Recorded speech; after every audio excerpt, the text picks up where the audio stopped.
Bonjour à tous. Aujourd'hui, on se retrouve pour utiliser la deuxième loi de Newton dans un cas particulier qui est le mouvement dans un champ de pesanteur terrestre. Et l'exemple d'aujourd'hui qu'on va voir, c'est le mouvement qu'on appelle balistique. Les objectifs, c'est de comprendre que le mouvement dans un champ uniforme, c'est-à-dire un champ qui reste constant dans l'espace, est un mouvement plan. On cherche ainsi à obtenir les équations horaires du mouvement, la vitesse en fonction du temps et la position en fonction du temps, et l'équation de la trajectoire.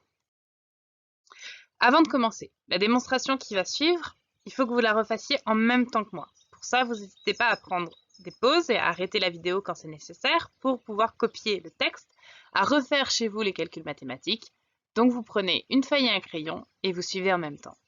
Au niveau mathématique, vous allez avoir besoin d'utiliser des intégrales et donc il faut que les intégrales et les dérivées soient des notions qui sont maîtrisées. On commence. On a ici un système qui est finalement considéré comme un point matériel M dans l'espace, dont la masse est connue et constante. On se place dans le référentiel terrestre, on étudie des mouvements à la surface de la Terre. On suppose ce référentiel terrestre comme étant galiléen. Ici, on va s'intéresser au mouvement dans le champ de pesanteur, c'est-à-dire que la seule force que subit notre système, c'est le poids P. P est vertical vers le bas, P égale mg, vous le savez, et du coup, ce poids est uniforme dans l'espace. On va s'intéresser dans l'exemple d'aujourd'hui à des systèmes avec une vitesse initiale, c'est-à-dire je vais lancer une balle en donnant une vitesse initiale à mon objet et je vais voir comment évolue la position et la vitesse de mon objet. Avant de commencer, il faut qu'on mette les bases, c'est-à-dire le repère d'étude et qu'on choisisse les coordonnées dans lesquelles on effectue les calculs. Instant initial, c'est le moment où je vais lâcher la balle. On va poser ce temps comme t égale 0. La position initiale, c'est la position du coup où je lâche la balle, et donc on va mettre à cette position de la balle à l'instant initial le centre de mon repère, donc le point O.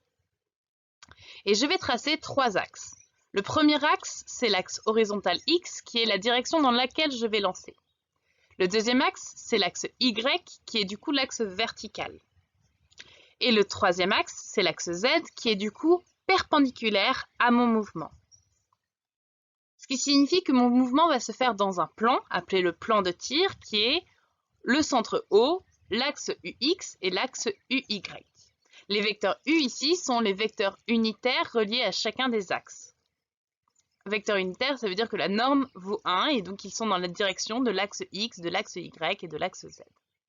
Ici, je vais lancer avec une vitesse initiale V0, donc qui est inclus dans le plan UX, UY. Et V0, la direction de mon lancer, va former un angle alpha avec l'axe horizontal. En utilisant les formules trigonométriques que vous connaissez, on peut projeter notre vecteur V0 sur les différents axes UX et UY. On obtient que la coordonnée de V0 selon X, c'est V0 cos alpha, et que la coordonnée de V0 selon Y, c'est V0 sinus alpha. Selon Z, on est d'accord que la coordonnée de V0 est nulle. Je récapitule. J'ai donc un système qui est mon point M, centre de masse de l'objet que je lance, dont la masse de l'objet est connue. On se place dans le référentiel terrestre supposé galiléen pour effectuer les calculs, auquel on a attaché le repère O, UX, UY, UZ. Si on effectue le bilan des forces, on voit que la seule force présente ici, c'est le poids P, uniforme dans l'espace et constant dans le temps. Condition initiale de mon lancer. Je lance à l'instant t égale 0 à la position initiale 0. Donc l'instant où je lance, ma balle se situe au centre de mon repère, au point O. La vitesse initiale, c'est ce qu'on vient de calculer, et on a ses coordonnées selon chacun des axes UX, UY et UZ. Maintenant, je vais pouvoir appliquer la deuxième loi de Newton que vous connaissez. La deuxième loi de Newton, c'est la somme des forces appliquées à un système vaut la masse de ce système fois l'accélération de ce système. Bilan des forces, on sait que la somme des forces ici, on n'en a qu'une seule, c'est le poids. Et donc, la somme des forces, c'est finalement P, le vecteur poids, qui vaut finalement la masse fois l'accélération de la pesanteur, le vecteur G. Et ceci est égal à la masse fois l'accélération de mon système. Les masses sont les mêmes des deux côtés, et donc on a donc l'accélération de mon système, qui est le vecteur G. Ça veut dire que l'accélération ne dépend que de G, donc ne dépend pas de la masse de l'objet. En l'absence de frottement, et donc on peut faire l'expérience sur la Lune en l'absence d'atmosphère, donc en l'absence de frottement, si on lâche deux objets, une plume et un marteau, de masses différentes, ils vont tomber de la même façon jusqu'au sol. Pour aller plus loin, on a besoin de projeter sur les axes nos différentes connaissances et nos différents vecteurs connus. L'accélération de la pesanteur, G, est verticale et vers le bas. On est d'accord que G, c'est finalement le champ de pesanteur, ce qui nous relie à la Terre, et c'est l'action de la Terre sur le système. Donc G va être un vecteur qui va être dirigé verticalement, donc selon l'axe Y, vers le bas, sachant que l'axe Y, on l'a mis vers le haut, donc on aura un moins. Donc finalement, notre vecteur G, c'est moins G, la norme de ce vecteur, fois UY. Donc, je connais mon vecteur G qui vaut moins G et Y. Et je sais que ce vecteur G, avec la deuxième loi de Newton, il vaut A. Donc finalement, j'ai mes composantes de A, même au fur et à mesure du temps, qui sont 0, moins G, 0. Et donc, mon accélération, au fur et à mesure du temps, elle sera nulle selon UX, elle sera constante selon UY, et elle sera nulle selon Z. En permanence, l'accélération de mon système sera un vecteur vertical vers le bas. Puisque j'ai une accélération nulle selon x et z, on peut dire que le mouvement sera uniforme selon l'axe x et selon l'axe z. Quant à la composante selon uy, puisque j'ai ici une constante, mon champ de pesanteur ne change pas au fur et à mesure du mouvement ni au fur et à mesure de l'espace, le mouvement sera uniformément accéléré selon uy.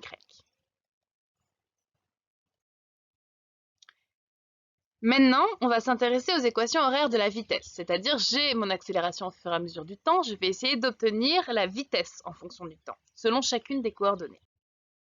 Pour ça, on se souvient que l'accélération, on l'a définie comme étant la dérivée de la vitesse en fonction du temps.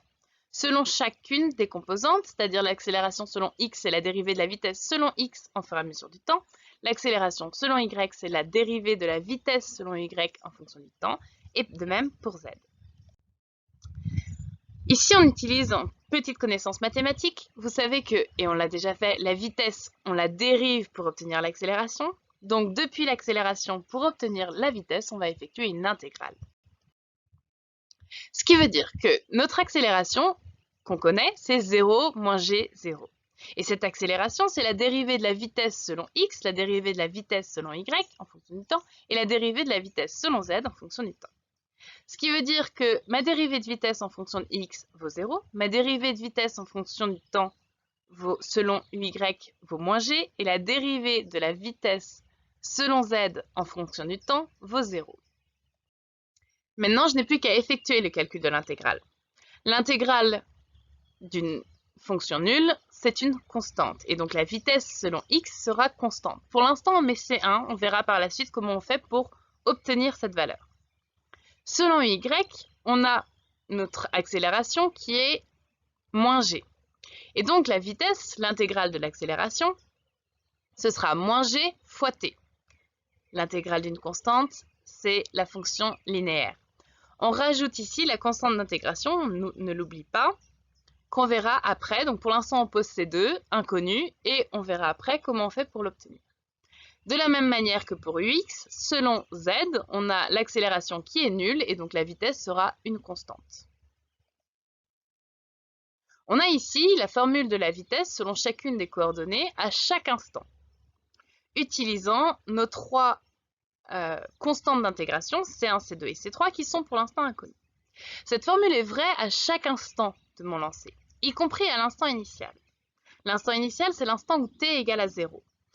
On va donc remplacer notre t ici dans l'équation par 0. On obtient C1, C2, C3. Or, la vitesse initiale, elle est connue, et vous l'avez calculée juste avant. C'est V0 cos alpha selon x, V0 sinus alpha selon y, et 0 selon z. On va donc pouvoir égaliser nos constantes d'intégration à notre V0. Ici, on obtient donc nos formules de C1, C2 et C3, qu'on peut insérer dans l'expression de la vitesse en fonction du temps, et on a l'équation horaire de la vitesse. On sait que selon x, la vitesse vaudra v0 cos alpha, selon y, la vitesse vaudra moins gt plus v0 sinus alpha, et selon z, la vitesse sera nulle. Ce qui veut dire, puisque la vitesse est ici constante en fonction de x, comme on peut le voir, le mouvement sera uniforme selon x. Puisque la vitesse dépend du temps selon y, le mouvement n'est pas uniforme selon y. Et puisque la vitesse est nulle selon z, on peut dire que le système ne va pas se déplacer dans l'axe z, et donc on a ici la preuve qu'on a un mouvement qui est plan. Petite chose à voir, ici, simplement avec le poids, qui est la seule force qui est subie par le système, on voit que la vitesse ne dépend que des conditions initiales du lancer et de mes conditions extérieures, c'est-à-dire mon g. Grâce à l'équation horaire de la vitesse qu'on vient d'obtenir, on va s'intéresser maintenant aux équations horaires de la position, c'est-à-dire qu'on va essayer de trouver la position de l'objet à chaque instant. Pour ça, on a la vitesse, notre équation horaire de la vitesse, et on sait que la vitesse, c'est la dérivée de la position en fonction du temps. Et donc, chaque coordonnée de notre vitesse va être en fait la dérivée de chaque coordonnée de notre position. Ce qui veut dire qu'on va pouvoir égaliser. La dérivée de la position selon x en fonction du temps sera v0 cos alpha. La dérivée de la position selon y en fonction du temps sera moins gt plus v0 sinus alpha. Et la dérivée de la position selon z au cours du temps sera 0. De la même manière qu'on était passé de vitesse à accélération en effectuant une dérivée, d'accélération à vitesse en faisant une intégrale, vous savez qu'on passe de la position à la vitesse en effectuant une dérivée. Et donc, ici, on a la vitesse qu'on a calculée précédemment, on veut la position, on va donc intégrer la vitesse pour obtenir la position. Ici, donc, on va prendre chaque composante qu'on va pouvoir intégrer. Selon x, la vitesse vaut v0 cos alpha. Donc, la position qui sera l'intégrale de cette fonction sera v0 cos alpha, la constante, fois t, plus c4, constante d'intégration, qui pour l'instant est inconnue. Selon y, la fonction est un petit peu plus compliquée. On n'oublie pas que l'intégrale peut se faire morceau par morceau, et donc on va intégrer d'abord le moins gt, plus l'intégrale de v0 sinus alpha. Ok? Donc, moins gt, finalement, c'est comme si on intégrait la fonction x. Le moins g est un facteur, donc on le laisse en facteur. Et on a la fonction x à intégrer, et l'intégrale de la fonction x, c'est 1/2 de x carré. Ici, c'est la même chose, sauf qu'au lieu d'avoir x, on a notre temps t. Et donc, l'intégrale de moins gt sera moins 1/2 de gt carré, auquel on va ajouter l'intégrale de v0 sinus alpha. v0 sinus alpha étant une constante, l'intégrale sera v0 sinus alpha fois t.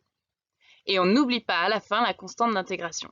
Pour l'instant, elle est inconnue, mais on cherchera à la définir après. Selon z maintenant, ici, on a notre vitesse qui vaut 0, et donc la position selon z sera une constante. On a donc maintenant notre équation horaire de la position, dépendant du temps, des conditions initiales et de nos 3 constantes d'intégration qui pour l'instant sont inconnues. Cette relation sur la position, elle est vraie en tout point, à tout moment, y compris à l'instant t égale 0. Pour obtenir ça, on va du coup remplacer notre temps par 0 dans cette formule-là. Et donc ici, on va avoir 0 plus C4, 0, 0 plus C5 et C6. Au final, la position à l'instant initial, c'est C4, C5, C6. Or, la position à l'instant initial, on la connaît. On a choisi la position initiale comme étant l'instant, la position du système à l'instant où on lâchait l'objet, et on a choisi ça comme étant le point haut. Et donc, finalement, C4 vaut 0, C5 vaut 0 et C6 vaut 0. On réinjecte ça et on obtient l'équation horaire de la position, c'est-à-dire la position entre mon centre du repère et le point M en fonction du temps, c'est V0 cos alpha t, selon Ux, moins 1/2 de gt carré plus sinus alpha t selon Uy, et 0 selon Z. Ici encore, on a la preuve qu'on n'a jamais de position selon l'axe Z, la coordonnée de mon point M selon Z est toujours 0, et donc le mouvement est bien plan ici. On vérifie par l'expérience. Notre modèle, c'est que x de t vaut v0 cos alpha fois t. Donc le mouvement est uniforme selon x. Si on effectue l'expérience, on voit qu'on a, ici on a x en fonction du temps, et on a bien une fonction linéaire. Si vous avez une coordonnée à l'origine, c'est que vous avez mal positionné l'instant initial et la position initiale. C'est donc une erreur expérimentale, mais on voit bien ici qu'on a x qui est une fonction linéaire du temps. Maintenant, selon y, on a ici une parabole. On observe que y en fonction du temps, expérimentalement, forme une parabole. Et on a bien ici une fonction polynôme, donc qui correspond à cette parabole. Petit point intéressant, on va maintenant chercher à avoir la détermination de la trajectoire. La trajectoire, qu'est-ce que c'est? C'est, je vous le rappelle, l'ensemble des points qui sont occupés par notre objet, donc notre système. C'est ce qu'on voit finalement, le dessin qui est tracé sur la chronophotographie. C'est-à-dire la position en Y en fonction de la position en X. Ici, on va plus s'occuper de Z puisqu'on sait que le mouvement est plan. On va donc chercher à avoir Y en fonction de X. On veut donc Y égale F de X. Pour ça, on va utiliser nos coordonnées de position selon X et selon Y. On voit qu'ici, les deux dépendent du temps. Il faut donc se séparer de la variable temporelle. Pour ça, on va isoler le temps dans la première équation. On aura donc t égale x divisé par v0 cos alpha. Et on va réinjecter cette formule du temps, cette expression du temps, à l'intérieur de notre deuxième équation, y en fonction du temps. Et donc ici, on va avoir y qui pour l'instant est en fonction du temps, et on va injecter notre expression du temps à l'intérieur. On obtient cette formule à la fin. Je vous laisse vérifier que vous obtenez bien la même chose. On obtient cette formule où du coup on a tout ce qui ne dépendait pas du temps qui reste, et notre temps est remplacé par notre x sur v0 cos alpha. Cette formule elle est un petit peu grande et un petit peu difficile à manipuler. On va essayer de la simplifier. On voit que x apparaît ici des deux côtés du signe plus. Donc on peut factoriser par x. C'est ce qu'on va faire. Et ensuite, en factorisant par x, on observe qu'ici on a v0 divisé par v0, ce qui donne 1. Et sinus alpha divisé par cos alpha, ce qui nous donne tangente alpha. Là, vous pouvez vérifier très simplement, donner une expression de tangente alpha qui est opposée sur adjacent, sinus alpha opposé sur hypoténuse et cos alpha adjacent sur hypoténuse. Vous verrez que vous obtenez cette formule-là. Et donc ici, on remplace dans cette expression donc sinus alpha sur cos alpha par tangente alpha et on obtient cette un peu plus jolie expression de notre trajectoire, c'est-à-dire y en fonction de x. Voilà donc l'expression de la trajectoire. C'est-à-dire que si je positionne un point x, je veux être à, par exemple, intercepter la balle à un moment, je me mets à une position x, je sais à quel endroit, selon y, je vais pouvoir me mettre pour pouvoir intercepter la balle.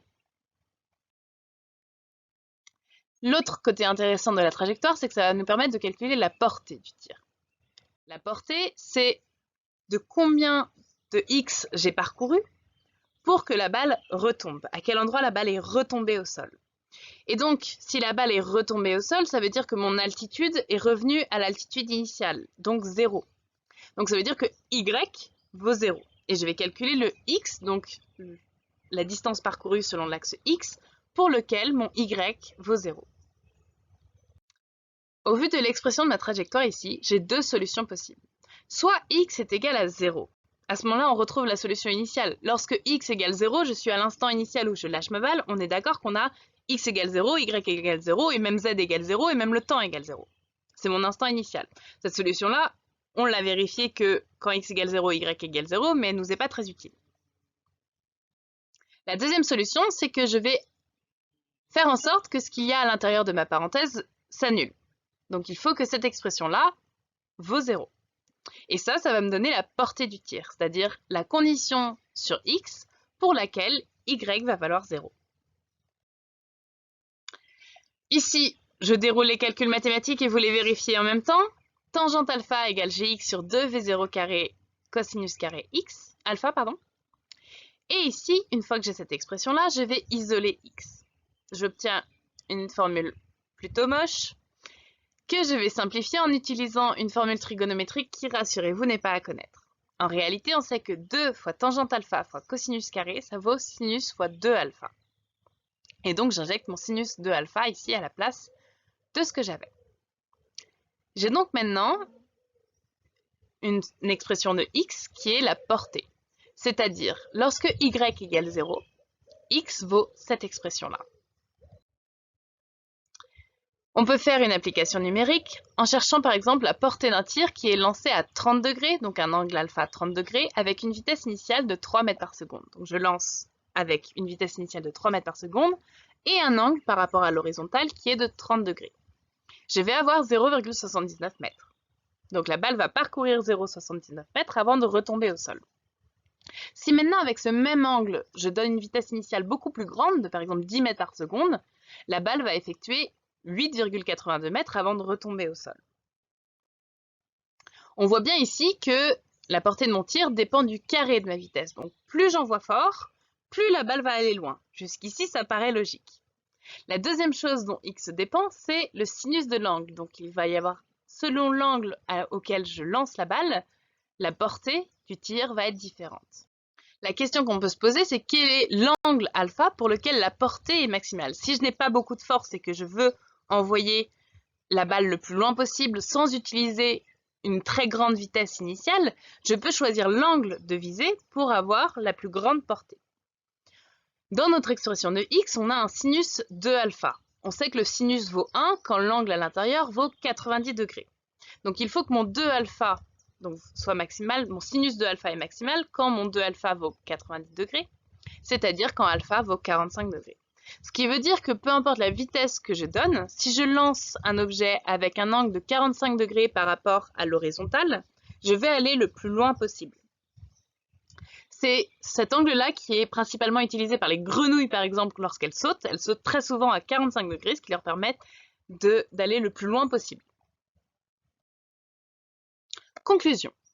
Ce qu'on a fait aujourd'hui, c'est que simplement avec la dynamique newtonienne et la seconde loi de Newton, on a pu voir qu'en connaissant les forces appliquées à un système, il nous suffisait finalement, si ces forces sont simples comme le poids ici, de connaître les conditions initiales de mon mouvement pour pouvoir modéliser l'intégralité de mon mouvement et de le caractériser, la portée, la trajectoire, tout ça. Toutes les données sur mon mouvement peuvent être connues simplement en connaissant le bilan des forces et les conditions initiales. Ça, c'est ce qu'on appelle la dynamique newtonienne, et c'est un principe qui est énormément utilisé pour prévoir un mouvement. À quoi ça sert? On peut par exemple prévoir ce type de mouvement, c'est-à-dire calculer la trajectoire intégrale du module lunaire jusqu'à ce qu'il puisse se poser sur la Lune. Les calculs que vous avez faits là ont été à peu près les mêmes qui ont été effectués pour obtenir et prévoir la trajectoire de la mission Apollo, de la fusée Apollo et du module lunaire avant qu'il ne se pose sur la Lune.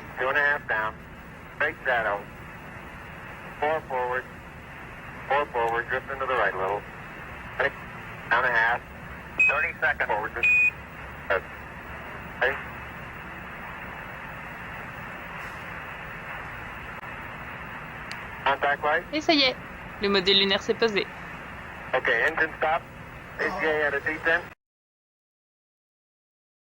Ce qu'il faut retenir de cette démonstration, c'est que lorsqu'on se place dans un champ uniforme, c'est-à-dire un champ qui est le même en tout point de l'espace, le mouvement qu'on va faire d'un objet va être un mouvement toujours plan, comme on a pu le voir jusqu'ici. Grâce aux conditions initiales, on peut obtenir les équations horaires du mouvement de façon très simple. Grâce aux équations horaires du mouvement, c'est-à-dire la vitesse en fonction du temps et la position en fonction du temps, on peut obtenir l'équation de la trajectoire et donc prévoir toutes les caractéristiques de notre mouvement dès qu'on connaît la force, qui est une force uniforme, et dès qu'on a les conditions initiales. Voilà, c'est tout pour aujourd'hui. À très vite!